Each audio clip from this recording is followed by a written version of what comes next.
So, TypeScript. TypeScript, as you've seen in that great presentation Michael just gave, is basically the language that Angular and the powers that be decided to use, or Google and Microsoft decided to use for Angular. So, why is that? The application that I developed over the years was actually a very large Flex ActionScript application. So for me, the move from ActionScript to TypeScript was like completely natural. So there's almost no learning curve. And the fact that it's typed, a static language, has lots of neat stuff you could use on top of JavaScript. It's sort of a natural, perfect language to use for large-scale application development, which is what Angular is trying to do. So, what is it? Sort of got into it a bit. So it's a superset of JavaScript. This means that TypeScript actually has all of the functionality of JavaScript built into it. It's just a bunch of things on top of JavaScript. So a bunch of functionality that JavaScript is missing, TypeScript provides. At least that's the goal. So it's built with large-scale applications in mind. My experience, sort of a type language, is very good for large code bases because a lot of the code becomes self-explanatory. The IDE is also very in sync with the type language, where you could find references of all sorts of types, references of properties of objects, that sort of thing. It's great for refactoring, great for understanding code, great for building out new code. So it adds dynamic typing, object-oriented class structures. For those of you that are, C# or Java developers or any sort of kind of object-oriented language, TypeScript should be right in your wheelhouse. If you're sort of Angular 1 or React, plain JavaScript, you don't have to use it, but you should. There's lots of good things about it, especially in Angular 2 plus world. I don't know if I should call it Angular 4. Angular. So one of the great things is, as you've seen in Michael's presentation, if you caught it, was as you type, you get code hints, you get documentation. Big third-party libraries like Lodash, RxJS, which is observables that Michael just showed. There's there's 50 methods you could use. Each one is documented. It's very difficult. I found it very difficult to sort of have to go browse the web, go find the documentation, see what there is to use. I sort of am more inclined to press dot and see everything I could possibly do and read the documentation as it comes up. So,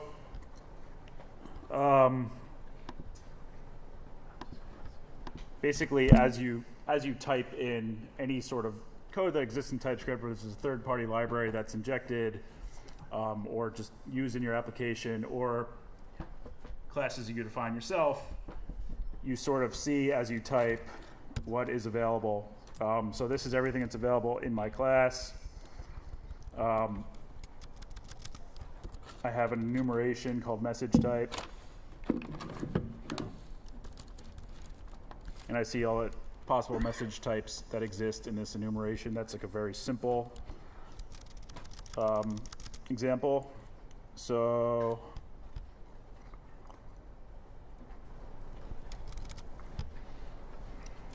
if you were to import, RxJS library or Lodash, you'll be able to see basically all the functions that you can use for those libraries. So I find that's a really great way to sort of learn stuff on the fly without having to actually research it, go to a website.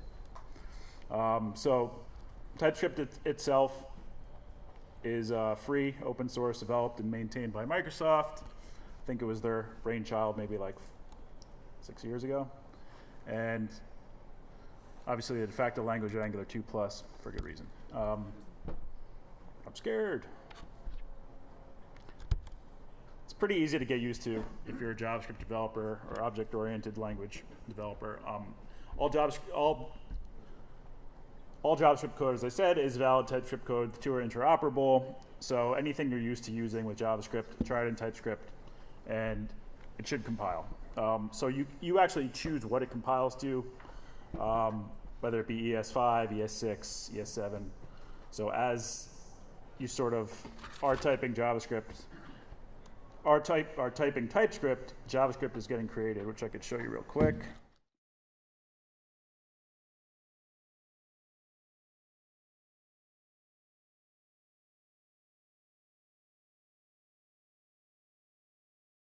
There's a neat JavaScript playground, or TypeScript playground on the TypeScript site. And as you type,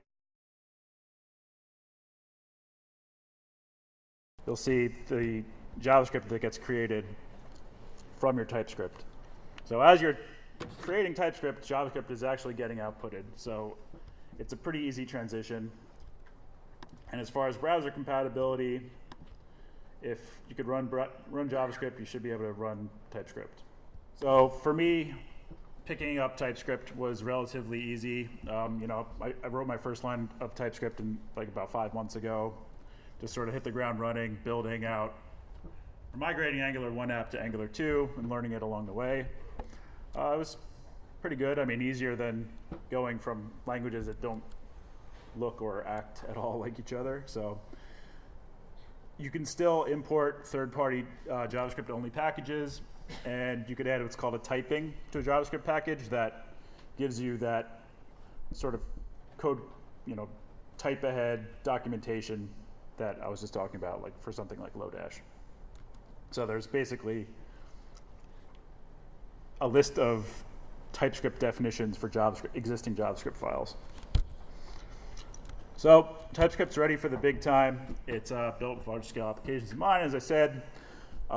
Collaboration with other programmers is pretty easy. VS Code is great with TypeScript. You can sort of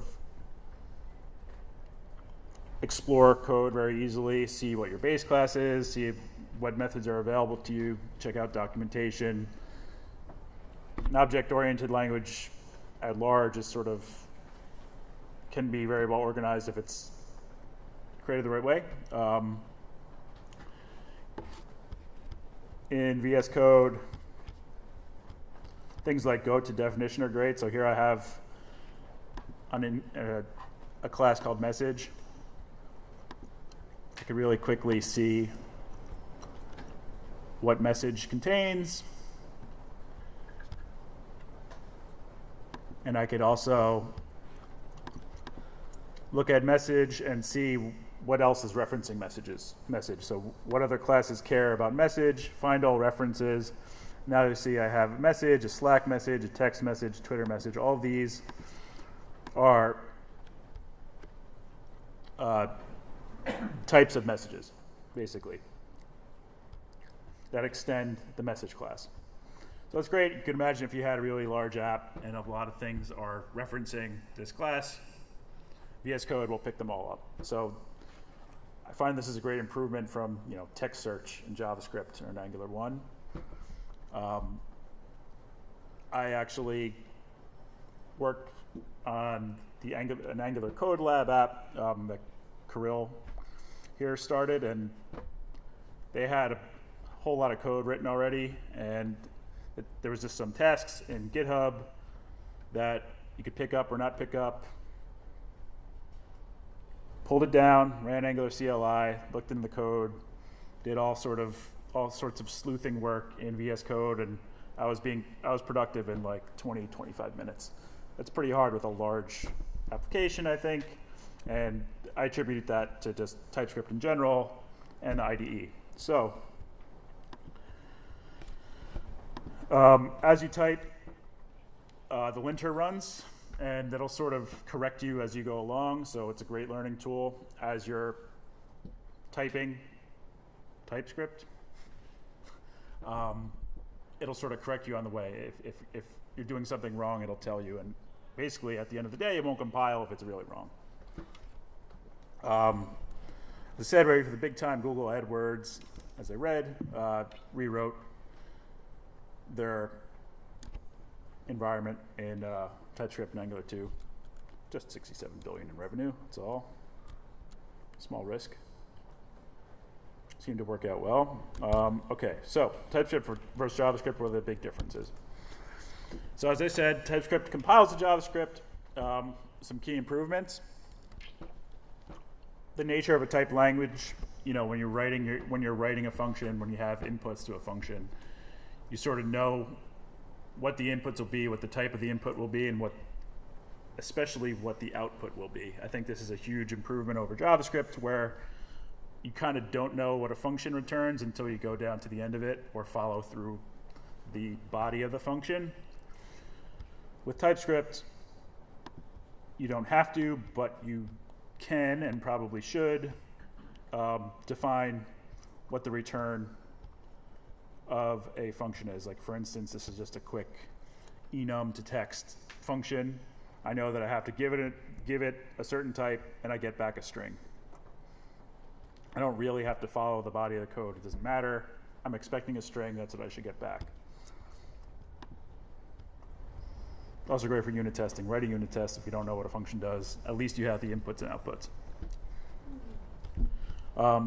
Composing a class is very similar to what it is in ES6, if you're familiar with that. Basically, just there's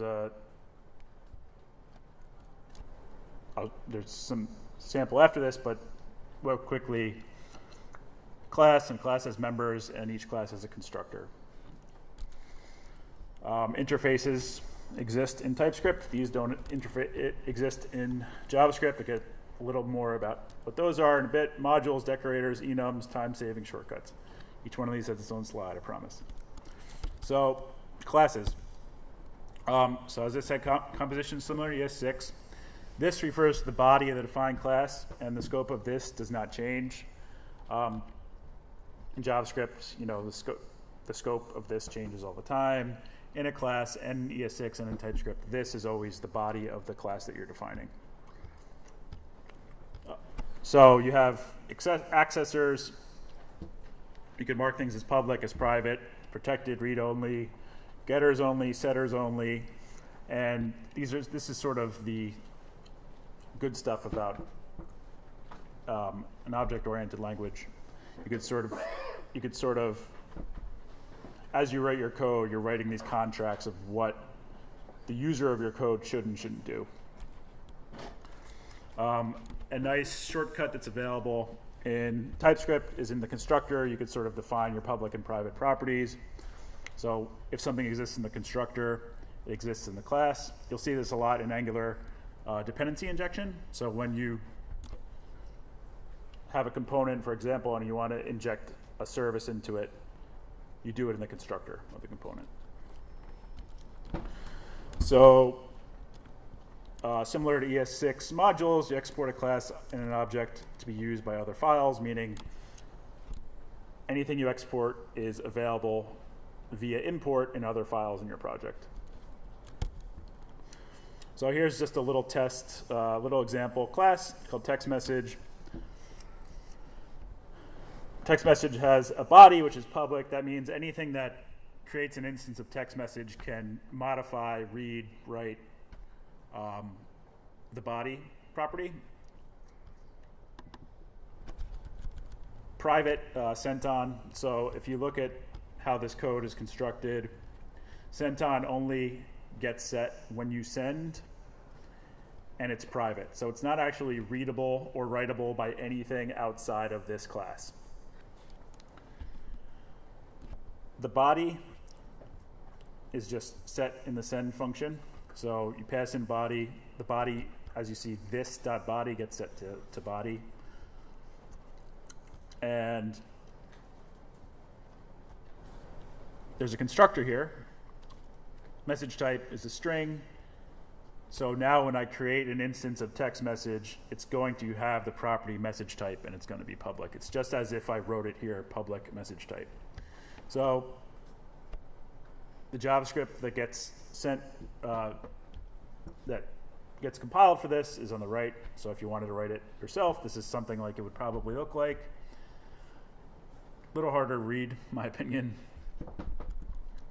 So I have a toString function here that just basically reads the private centon date and the body, just sort of a helper function. So core concept of TypeScript and object-oriented language is inheritance. So you compose objects and inherit from a common parent or type. I mean, I'm sure all of you have seen sort of animal-based class, and dog extends animal, and cat extends animal. They're both animals. A dog and a cat have different things that they do. I only have dogs, but anyway. I think it allows code to be easier to explain, debug, and extend because it's easy to explore in the IDE, as you just sort of witnessed. You could also extend things in the Angular framework, for example. So the HTTP service that handles all requests in Angular, you could actually extend it if you wanted to. I did something like this recently to attach OAuth params to every request that's made of my app if I'm authenticated. So it's kind of cool for stuff like that. Another example of inheritance. I have a vehicle class. All vehicles have seats. Speedboat is a vehicle. It has a max knots property because it uses knots. Sports car extends vehicle max MPH because it uses MPH. But speedboat and sports car both have seats. But speedboat doesn't have a max MPH and sports car doesn't have a max knots. Now, if you wanted to write this in JavaScript, be my guest. Doesn't look too straightforward. A lot of job security there, though. So an interface just defines the functions and properties a class must have. So it's basically a contract between your classes. It's very key in Angular to attach the component lifecycle. So if you want something to happen when a component initializes or it gets destroyed, you basically just, in your component definition, say this component implements onDestroy. And then you write an onDestroy function, and then when your component's destroyed, that code will actually get hit. I don't think an interface has a direct JavaScript equivalent. Anyone correct me if I'm wrong. It's sort of like an object-oriented concept, very C#-ish in Java. ActionScript. Here's a quick example of an interface. So I define a contract as sendable. So anything that's sendable should have a send function, and it has to match these exact parameters. So goodMessage implements sendable. goodMessage is a class that has to have a send function fully qualified with a body. So if you see send here, value of string, console log, great. Here's another class that implements sendable that doesn't have send defined. This won't compile. The linter will yell at you, and it basically just, you have to implement whatever you say you're going to implement, which is the whole purpose of interfaces. So much like ES6, TypeScript is based on modules. Each module is a piece of code. It's executed once it's loaded. If you want to expose your classes and properties to other files, you export them. And if you want to import those exports, you do it from other files. It's pretty much identical to the way ES6 works. Anything you can write and define is essentially exportable. I don't think there's any limitations there. So class and interface and enum, constant, et cetera, et cetera.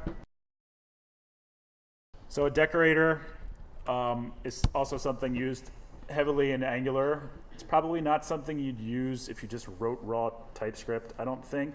It's basically a bunch of metadata on top of a class that defines a thing using it to do certain things.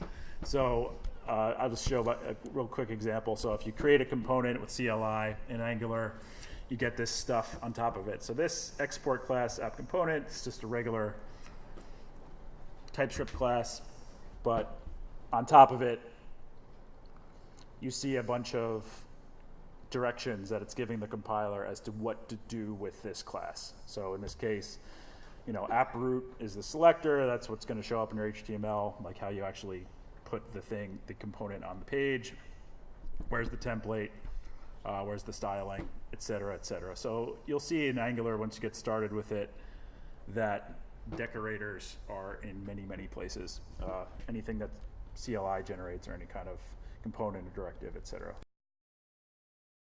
An enum, I use these a lot. It's a defined set of numeric constants. I think in TypeScript 2.1, it's just numeric. 2.2, you could have a string enum. Basically, you just list a possible a list of possible types that a class may be. That's just one example of it. So like a deck of cards, okay? So you have deck of cards.